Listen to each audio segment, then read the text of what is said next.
കാലിൽ മസിലേറിട്ട് എന്നിട്ട് മാമ ഭയങ്കര ചീറല് കാല് മസിലേറിട്ടിട്ട്. അപ്പൊ ഞാൻ വേഗം ചിന്ന കാല് മസിലേറാണ്. ഞാൻ വേഗം ഒഴിഞ്ഞതൊക്കെ ആക്കി മാമന് വേഗം വിളിച്ചിട്ട് തന്നെ എന്താണ് വേഗം ഒഴിഞ്ഞു കൊടുത്തിട്ട് തന്നെ ശരി ശരി. കുറച്ച് കഴിഞ്ഞിട്ട് മാമൻ കണ്ടുപിടിച്ച കാര്യം എന്നോട് പറയണേ, അന്റെ കാൽമ മസിലേറിയല്ല എന്റെ കാൽമ മസിലേറിയ നല്ല വേദന. വലിയ മസിലല്ലേ അതുകൊണ്ടാവും. അല്ല പറഞ്ഞേ ഇന്റെ കാൽമ മസിലേറിയ വേദനക്കെ അല്ലേ അറിയാം. രണ്ടാക്കും രണ്ട് വേദന.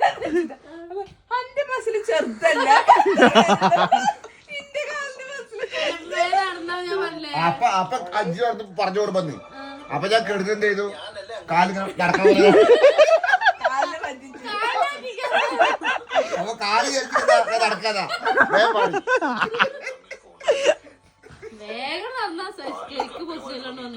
ഞാൻ കാല് മടക്കി പിടിച്ചു.